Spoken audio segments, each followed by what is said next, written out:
నమస్తే, నేను మధు. అమరావతి మీద మళ్ళీ ఢిల్లీలో మన వైసీపీ ఎంపీలు నాలుక మడతపెట్టినట్టే తెలుస్తోంది. అయితే దీని గురించి మరి మిథున్ రెడ్డి ఎంపీ ఏమన్నారు, అసలు అక్కడ అమరావతి గురించి ఎటువంటి చర్చ జరిగింది, అసలు ఏం జరుగుతుందన్న విషయం గురించి రోజు మనం చర్చిద్దాం. ప్రస్తుతం మనతో పాటు ఉన్నారు సీనియర్ జర్నలిస్ట్ సిఎస్ రావు గారు. వారిని అడిగి మరిన్ని విషయాలను తెలుసుకుందాం. నమస్కారం సార్. సార్, అమరావతి అంటేనే వైసీపీ నాయకులు భగ్గుమంటున్నారు, ఆ విషయం తెలిసిందే. ఇప్పుడు ఢిల్లీలో కూడా దీని గురించి రచ్చ జరగబోతున్నట్టు తెలుస్తుంది. అసలు ఏం జరిగింది సార్? పార్లమెంట్ సమావేశాలు, బడ్జెట్ సమావేశాలు కానీ ఈ బడ్జెట్ కంటే కూడా అమరావతి గురించి ఏం చేయబోతున్నారు అనేది అందరూ ఎదురు చూస్తున్నారు. ఆంధ్రప్రదేశ్లో ఉండేటువంటి ప్రజలు, ఆంధ్రప్రదేశ్ సమాజం కూడా. ఎందుకంటే అమరావతికి సంబంధించినటువంటి స్టాండ్లు, రకరకాల స్టాండ్లు తీసుకున్నారు వైఎస్ఆర్ కాంగ్రెస్ పార్టీకి సంబంధించినటువంటి లీడర్లు. ఈ మధ్య కాలంలోనే జగన్మోహన్ రెడ్డి గారు అమరావతి గురించి మాట్లాడారు. అమరావతి కరెక్ట్ కాదు, అక్కడ అది నది ఒడ్డున ఉంది, నది ఒడ్డున పనికిరాదు, విజయవాడ గుంటూరు మధ్యలో ఉండాలి, ఇది అక్కడ లేదు, 40 కిలోమీటర్ల దూరంలో ఎక్కడో మూలన ఉంది, ఇట్లాంటివన్నీ మాట్లాడారు. అంటే అమరావతికి వ్యతిరేకం అనేటువంటి ఒపీనియన్ ఆయన వ్యక్తం చేశారు. వెంటనే దాన్ని సరిచేసేందుకు మరుసటి రోజే సజ్జల రామకృష్ణారెడ్డి గారు, పేరు నాని గారు, ఇట్లా రకరకాల వాళ్ళందరూ వచ్చి జగన్మోహన్ రెడ్డి గారు చెప్పింది అర్థం చేసుకోలేకపోతున్నారు మీరు, ఆయన ఏమో అమరావతిని వ్యతిరేకించట్లేదు, కాకపోతే మధ్యలో ఉండాలనుకుంటున్నారు, ఇట్లా చెప్పారు. అసలు ఆయన ఎందుకు వ్యతిరేకిస్తారో, ఆయన మంగళగిరిలో ఇల్లు కట్టుకున్నాడు కదా, ఇట్లాంటివన్నీ చెప్పారు. చెప్పిన తర్వాత అసలు అమరావతిని వీళ్ళు వ్యతిరేకిస్తున్నారా లేదంటే స్వాగతిస్తున్నారా అని అంటే 3 రాజధానుల స్టాండ్ అనేది అలానే ఉంది. అలాంటప్పుడు అమరావతిని వ్యతిరేకిస్తున్నట్టే అనేది వెళ్ళిపోయింది పబ్లిక్లోకి. సరే, పార్లమెంట్ సమావేశాలు ప్రారంభమైనటువంటి సందర్భంగా ఢిల్లీలో వైఎస్ఆర్ కాంగ్రెస్ పార్టీకి సంబంధించి ఎంపీలు ఉన్నారు కదా, 4 ఉన్నారు కదా. సరే, వాళ్ళు అక్కడ మీడియాతో మాట్లాడారు. మాట్లాడి వాళ్ళు ఏం చెప్పారు, మా రాజధాని అమరావతి, మా పార్టీ రాజధాని అమరావతి అని చెప్పారు. మేము అమరావతి దాన్ని ఏం కాదంటలేదు అని చెప్పి ట్విస్ట్ ఇచ్చారు, 4 మడత పెట్టారు. ఏం మడత పెట్టారు, అక్కడ రాజధాని రైతులకి న్యాయం చేయాలి, న్యాయం చేసిన తర్వాతనే మేము ఒప్పుకుంటాం అమరావతికి, ఈ విషయాన్ని మేము పార్లమెంట్లో ప్రశ్నిస్తాం అని చెప్పి వాళ్ళు మాట్లాడారు. ఎలా ఉందంటే దొంగే దొంగ దొంగ అన్నట్టు ఉంది. ఎందుకనంటే ఆ మాట ఎందుకంటున్నానంటే, రాజధాని రైతుల్ని ఇబ్బంది పెట్టింది ఎవరు? వైఎస్ఆర్ కాంగ్రెస్ పార్టీ అధికారంలో ఉన్నప్పుడు ఇబ్బంది పెట్టారు. ఇది నేను చెప్పడం కాదు, అమరావతి రైతులు ఉద్యమం చేసిందే జగన్మోహన్ రెడ్డి గారి పాలసీకి వ్యతిరేకంగా. ఆ రోజున పోలీసులను పెట్టి, ఇళ్లలోకి పోలీసులు పంపించి, మహిళల్ని గొంతు మీద కాలు పెట్టి తొక్కిచ్చి నానా రకాలుగా హింస పెట్టింది ఎవరు? అమరావతి రైతుల పట్ల మాకు చిత్తశుద్ధి ఉంది, అమరావతి రైతులకి న్యాయం చేయాలి, అందుకే మేము పార్లమెంట్లో పోరాడతాము అని చెప్పేసి మిథున్ రెడ్డి గారు అంటారు. ఎలా ఉంది, దొంగ దొంగ అన్నట్టు, దొంగ అన్నట్టులా. సో కాబట్టి ఇప్పుడు ఆ రోజున అమరావతి రైతులు ఎంత ఇబ్బంది పెట్టారు అనేది పేపర్లు తిరిగేస్తే, 2019 నుంచి 2024 మధ్యలో పేపర్లు తిరిగేస్తే క్లియర్ కట్గా ఎన్ని నెలల పాటు, ఎన్ని సంవత్సరాల పాటు పోలీసు పహరా గాయించారు.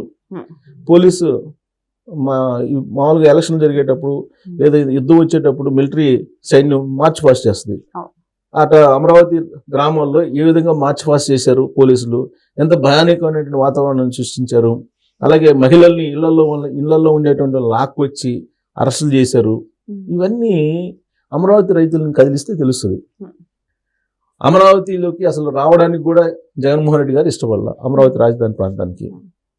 అలాగే R5 అని చెప్పి ఒక జోన్ క్రియేట్ చేసి దాన్ని అమరావతి రాజధాని ప్రాంతంలో లేనటువంటి వాళ్ళకి 1 సెంటు భూమి అని చెప్పేసి ఇచ్చాడు ఆయన.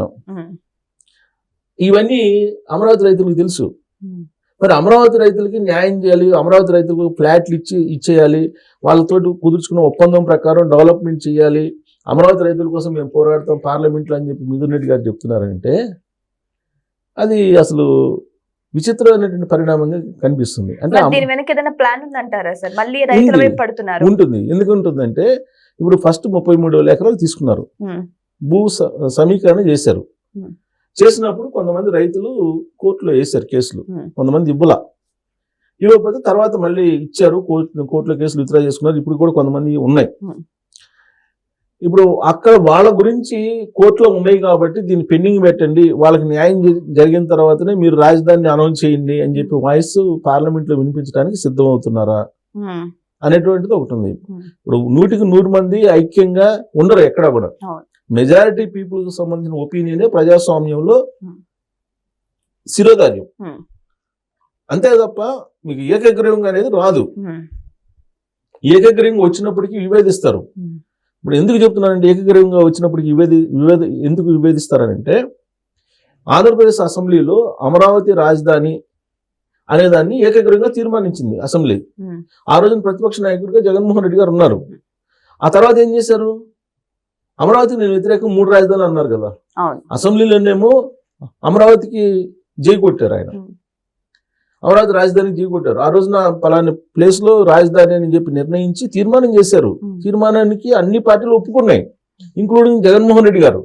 ఆ తర్వాత ఏం చేశారు, వ్యతిరేకించారు.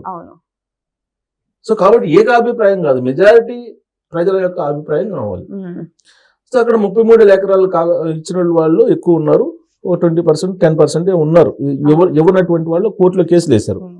మరి వాళ్ళని బేస్ చేసుకొని కోర్టులో కేసులు ఉన్నాయి కాబట్టి మీరు ఇక్కడ గెజిట్ ఇవ్వడానికి లేదని చెప్పే ఆలోచన ఏమైనా చేస్తున్నారా అనేది ఒక పాయింట్. 2, జగన్మోహన్ రెడ్డి గారు అధికారంలో ఉన్నప్పుడు ఈయన 3 రాజధానులకు సంబంధించినటువంటి బిల్లుని ఉపసంహరించుకున్నాడు హైకోర్టులో. హైకోర్టు ఏం చెప్పిందంటే ఒక టైం బౌండ్ పెట్టి ఈ టైం బౌండ్ లోపల మీరు వాళ్ళకు ఒప్పందం మేరకు మీరు మొత్తం డెవలప్మెంట్ చేసేసి వాళ్ళకి ఫ్లాట్స్ ఇచ్చేసేయండి అని చెప్పింది. అయితే ఈయన ఏం చేశారు, హైకోర్టులోనేమో ఉపసంహరించుకుంటూ అసెంబ్లీలో తీర్మానం చేసి మేము 3 రాజధానుల బిల్లును ఉపసంహరించుకుంటున్నామని చెప్పి తీర్మానం చేసి ఈ తీర్మానాన్ని హైకోర్టులో చూపించారు. హైకోర్టు ఏం చెప్పింది, మీరు వాళ్ళకి ఇవ్వండి అగ్రిమెంట్ ప్రకారం అని చెప్పారు కదా. దాన్ని ఛాలెంజ్ చేస్తూ సుప్రీంకోర్టులో ఆ రోజున పిటిషన్ వేయించారు ఈయన. అంటే 3 రాజధానుల పాలసీ మేము అనుకున్నాము అని చెప్పి మళ్ళీ అక్కడ పిటిషన్ వేయించారు సుప్రీంకోర్టులో. ఇవాళ కూడా పెండింగ్ లో ఉంది అది. సో సుప్రీంకోర్టులో పెండింగ్ లో ఉంది ఏది రాజధానికి సంబంధించి. అలాగే కొంతమంది రైతులకు సంబంధించిన కేసులు ఉన్నాయి. ఇలాంటి పరిస్థితుల్లో మీరు అమరావతి రాజధాని అని చెప్పి మీరు గెజిట్ ఎలా ఇస్తారు అనేటువంటి వాదన, అలాంటి వర్షన్ వినిపించడానికి గ్రౌండ్ ప్రిపేర్ చేసుకుంటున్నట్టుగా అనిపిస్తుంది మిథున్ రెడ్డి గారు ఇవాళ ఇచ్చినటువంటి స్టేట్మెంట్. అమరావతికి మేము అనుకూలమే, కానీ రైతుల సంగతి ఏందని అడుగుతున్నారు. అసలు రైతులు ఇబ్బంది పడుతున్నారు అనేది ఏనాడు అటువైపు చూడనటువంటి వాళ్ళు ఇవాళ రైతుల గురించి మాట్లాడుతున్నారంటే ఎక్కడో దగ్గర ట్విస్ట్ ఇవ్వాలి. ట్విస్ట్ ఇచ్చి అమరావతి రాజధానికి గెజిట్ అనేది రాకుండా చూడాలి అనేది. ఇప్పుడైతే పార్లమెంటు బడ్జెట్ సమావేశాలు ప్రారంభమయ్యాయి. ఈ సందర్భంగా బిల్స్ పెడతారు ఖచ్చితంగా. ఈ బిల్స్ లో అమరావతి రాజధానికి గెజిట్ ఇవ్వాలి, రాజముద్ర వేస్తారు, గెజిట్ అయితే ఇవ్వాలి. అటు లోక్సభలో ఇటు రాజ్యసభలో 2 చోట్ల బైఫర్కేషన్ యాక్ట్ ఏదైతే ఉందో దాన్ని సవరిస్తూ నిర్ణయం తీసుకోవాలంటే కనుక 2/3 మెజారిటీ ఉండాలి అక్కడ. ఆ మెజారిటీ తోటి దాన్ని సవరించడానికి అవకాశం ఉంది, కూటమి ఉంది కాబట్టి. ఇప్పుడు రాజ్యసభలో కొంత మెజారిటీ తగ్గొచ్చు. రాజ్యసభలో వైఎస్ఆర్ కాంగ్రెస్ పార్టీకి సంబంధించినటువంటి వాళ్ళు ఉన్నారు. మరి వాళ్ళు సపోర్ట్ చేయకుండా ఇలాంటి ట్విస్టులు పెట్టి బాయ్కట్ చేయటమో ఏదో ఒకటి చేస్తారు. అంటే అమరావతి రాజధాని మీద పాజిటివ్ ఒపీనియన్ ఉండకూడదు దేశంలో. ఇప్పుడు ఇక్కడ ఏంటి అనేది గ్రౌండ్ లెవెల్ ఇక్కడ తెలుసు, కానీ దేశంలో తెలియదు కదా. అంటే పార్లమెంట్ వేదికగా మాట్లాడితే అది వెళ్ళిపోతుంది దేశంలోకి. ఇప్పుడు మిథున్ రెడ్డి గారు అయితే ఖచ్చితంగా అమరావతి విషయంలో చెక్ పెట్టడానికి స్పష్టంగా తెలుస్తుంది సార్. మాక్సిమం ట్రై చేస్తారు. అవును, చెక్ పెట్టడానికి తెలుస్తుంది. మరి బాబు గారు దీన్ని ఎలా ఎదుర్కొంటారు? ఆల్రెడీ ఎన్డీఏ అక్కడ ఉంది మెజారిటీ, ఇక్కడ ఎన్డీఏ ఉంది. అసలు వాళ్ళు వ్యతిరేకంగా ఓటేరు, మహా అయితే బాయ్కట్ చేస్తారు. వ్యతిరేకంగా ఓటేసేంత ధైర్యం చేయరు ఎన్డీఏకి అక్కడ ఢిల్లీలో. ఇక్కడైతే మాట్లాడతారు కానీ రాష్ట్రంలో అక్కడ మాట్లాడేంత ధైర్యం చేయరు. ఎందుకంటే మనం 2019 నుంచి చూస్తున్నాం, అడిగినా అడగకపోయినా బీజేపీ సపోర్ట్ చేస్తూ వస్తున్నారు కదా. అక్కడ పెట్టేది బీజేపీ వాళ్ళు, అంటే ఎన్డీఏ ప్రభుత్వం కదా బిల్లు పెట్టేది, ప్రవేశపెట్టేది కూడా నాకు తెలిసి అమిత్ షా గారే పెడతారు. అమిత్ షా గారు పెట్టినటువంటి బిల్లుకి వ్యతిరేకించేటువంటి ధైర్యం చేస్తారా? చెయ్యరు. కాకపోతే ఏంటంటే అమరావతి రాజధానిలో ఏదో జరిగిపోతుంది, కుట్రలు జరుగుతున్నాయి, కుతంత్రాలు జరుగుతున్నాయి, అవినీతి జరుగుతుంది, అక్రమాలు జరుగుతున్నాయి, రైతులను మోసం చేస్తున్నారు, ఇలాంటివన్నీ చెప్పాలి ప్రజలకి. ఎందుకంటే దాని మీద ఉండేటువంటి గుడ్ విల్ అనేది పోవాలి. ఈ కాన్సెప్ట్ లో వెళ్తున్నట్టు అనిపిస్తుంది వాళ్ళ మాటలు. అమరావతి రాజధాని ఉండాలనుకుంటున్నారు, అయిపోయింది. అమరావతి రాజధాని ఏకైక రాజధాని, ఓకే. 2024 ఎన్నికల్లో మీరు 3 రాజధానులు అన్నారు, మిమ్మల్ని తిరస్కరించారు, అయిపోయింది. ఇప్పుడైనా సరే వాళ్ళు ఒప్పుకోవాలి కదా. ఎక్కడ దగ్గర ట్విస్ట్ చేస్తున్నారు. ఈ ట్విస్ట్ చేయడం వల్ల అమరావతి రాజధానికి గెజిట్ రాకుండా పోయేది లేదు. కాకపోతే ఏంటంటే సెకండ్ యాంగిల్ కూడా అక్కడ ఏదో ఉంది అనేటువంటిది చర్చ జరగాలి, ఇది దేశవ్యాప్తంగా. దానివల్ల ఉపయోగం ఎవరికి ఉపయోగం లేదు. దాని మీద బ్యాడ్ క్రియేట్ చేసే పరిస్థితి తప్పితే దానివల్ల వచ్చే లాభం లేదు. కానీ వాళ్ళకి రాజకీయ మైలేజ్ వస్తుంది, అది వచ్చే పరిస్థితి కనపట్ల.